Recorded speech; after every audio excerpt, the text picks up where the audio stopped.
Olá, está começando o Inteiro Teor, uma produção do Tribunal Regional Federal da Primeira Região. A infância entra em campo. Mas atenção, em vez de clubes interessados nos craques mirins, pode haver quadrilhas que visam traficar crianças para o exterior. Em Brasília, a Justiça Federal condenou um homem que por pouco não conseguiu embarcar 15 adolescentes de uma vez. Veja também, o e-mail não pode ser utilizado para acionar ou recorrer à Justiça. Entenda o porquê da polêmica, tema de julgamento no TRF da Primeira Região. Hoje tem também o quadro Universidade Corporativa, que aborda temas da gestão de pessoas no serviço público. Agora, no programa Inteiro Teor, que leva a Justiça Federal da Primeira Região até você.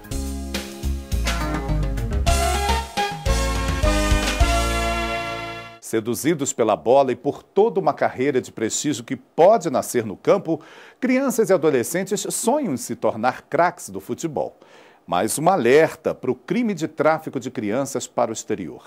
Em Brasília, a Justiça Federal condenou um homem que havia conseguido a autorização dos pais de 15 adolescentes. A promessa era fazer testes para vários clubes, mas a realidade era outra. E, por sorte, o final dessa história foi feliz. Veja na reportagem.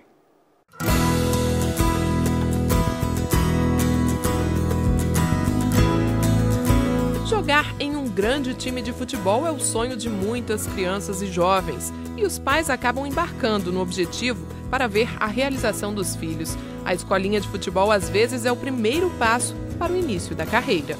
Eu procurava assim, uma escolinha que tivesse já uma procedência, já tivesse um nome, assim, que pudesse ser confiável, né? Que não fosse só um passatempo, que pudesse realmente ensinar futebol para ele, ensinar técnica, ensinar tática, né? Fosse realmente proveitoso, né? E que a gente também tivesse segurança de deixar a criança, né? Aqui, né, com o pessoal, né? Porque às vezes de repente não é uma coisa que ocorre em outros locais, assim, né? Você tem que estar sempre junto, sempre olhando, né, e tal. E realmente é importante observar bem o local que a criança joga bola e principalmente quem se aproxima supostamente para convidar o jovem a atuar em algum time.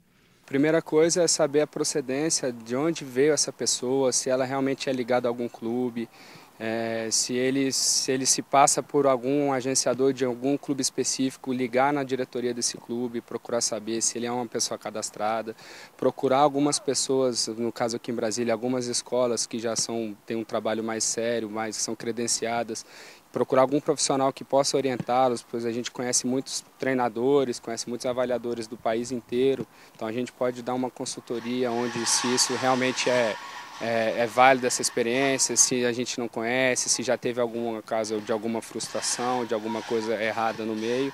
Então é importante alguma consultoria com alguém da área que possa orientar melhor. Esses cuidados são essenciais para evitar problemas como o que ocorreu em Planaltina, a aproximadamente 45 quilômetros de Brasília. Um homem se apresentou como representante de um time para conseguir autorização de viagem com os pais de 15 adolescentes. Segundo ele, os meninos participariam de um teste para selecionar jogadores, mas a realidade era outra e o homem acabou preso em flagrante pouco antes do embarque. O caso chegou à Justiça e a 12ª Vara Federal condenou o réu a 7 anos de prisão. Segundo o juiz federal Marcos Vinícius Reis Bastos, o objetivo do homem era traficar os adolescentes para o exterior. Inclusive, as passagens compradas eram apenas de ida. A prova dos autos me levou a concluir que, na verdade, o destino final, se não todos, de algum desses meninos, era o de serem encaminhados ao estrangeiro para uma adoção, vamos dizer assim, uma adoção fraudulenta, né? Eles iriam ser retirados de forma subreptícia de suas famílias, com um prejuízo evidente à vida deles e, quem sabe, mesmo ao retorno deles ao convívio familiar. Ainda de acordo com o juiz, os próprios pais desconfiaram da viagem e desmascararam o homem. Descobriram que ele não tinha nenhum vínculo com um clube esportivo.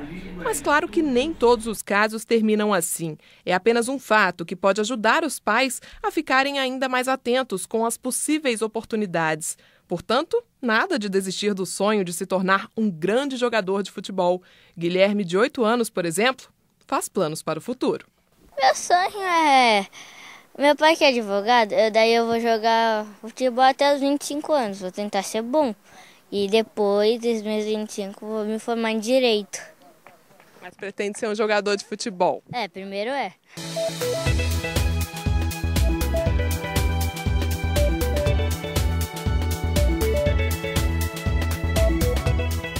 A seguir, o quadro Universidade Corporativa fala sobre medida disciplinar como ferramenta da gestão de pessoas. E veja também, um assunto processual, recurso apresentado à Justiça via e-mail, vale? É o que você acompanha já já aqui no Inteiro Teor.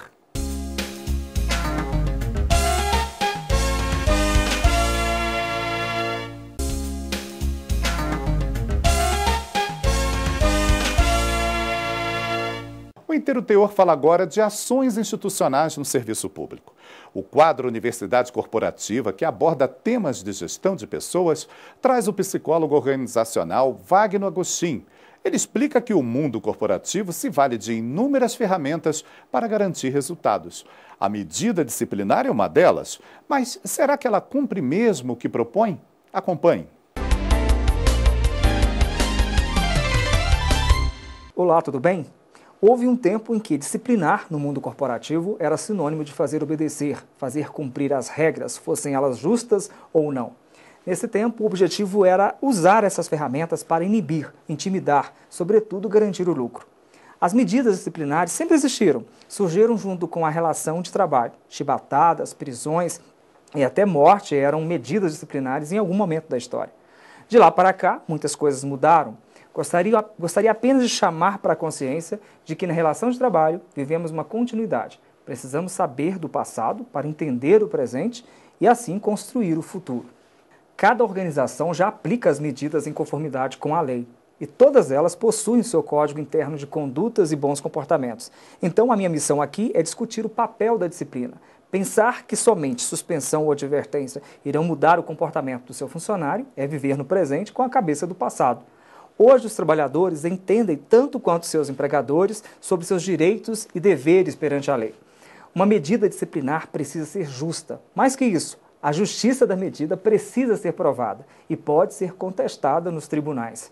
A análise de perfil no processo de contratação é importante para garantir boas relações entre os empregados e empregadores. Somadas a políticas e práticas de educação corporativa e desenvolvimento de pessoas, temos um processo poderoso para assegurar um ambiente produtivo, disciplinado e, sobretudo, motivado. A organização e os trabalhadores são corresponsáveis nos processos dentro da relação de trabalho.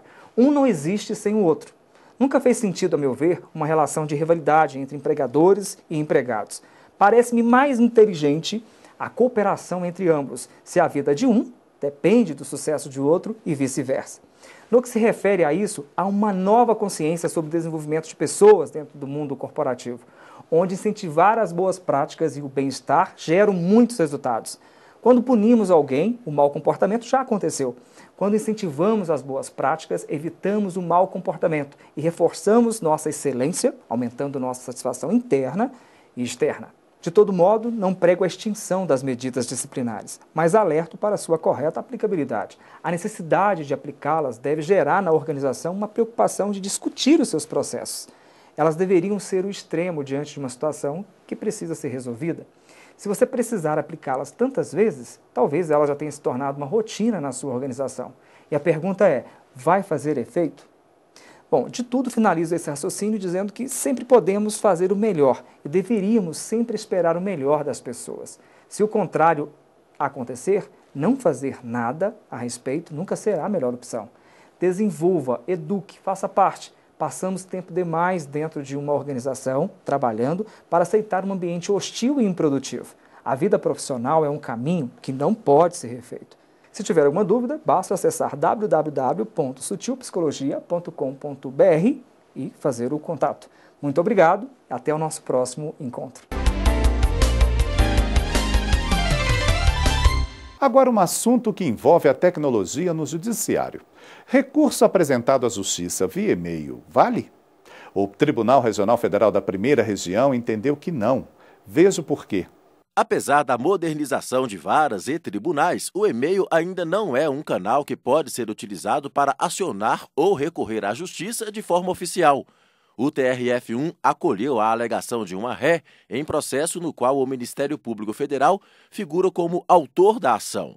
Os desembargadores reconheceram que o recurso estava fora do prazo e não deveria ser acatado porque chegou ao tribunal de forma errada, por meio de mensagem eletrônica.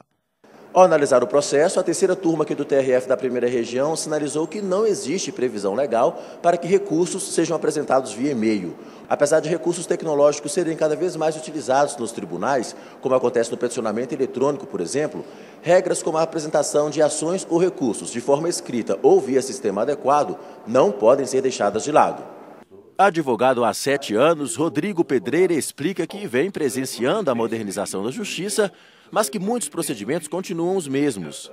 Inovar sem saber se aquele procedimento é aceito é arriscar e pode prejudicar quem está sendo representado na justiça. A evolução do peticionamento eletrônico, ela acompanha a evolução da globalização, acompanha também a evolução da sociedade no sentido de estar atualizada com os recursos tecnológicos. No entanto, avançar demais é um grande perigo, não só a advocacia, nem ao Ministério Público, a Defensoria, mas também as partes, que são os grandes interessados no interesse público, o interesse do indivíduo, de resguardar ali o seu direito perante o Poder Judiciário. Com o novo Código de Processo Civil, mudanças estão sendo implementadas pelos tribunais para melhorar o processamento das ações. As medidas vão dar mais segurança ao judiciário e ao seu usuário, mas o advogado deve estar atento. Cabe ao advogado também se inteirar, ler a nova legislação, fazer cursos, porque essa evolução acaba por ser, como realmente uma evolução, existem questões novas, o próprio advogado ele tem que se atualizar, fazer cursos para que não tenha nenhum prejuízo o seu cliente. Você acompanhou o Inteiro Teor, uma produção do Núcleo de Rádio e TV do Tribunal Regional Federal da Primeira Região. Nosso programa está online no portal www.trf1.jus.br e também no nosso canal no YouTube. A gente fica por aqui, até a próxima semana. Tchau!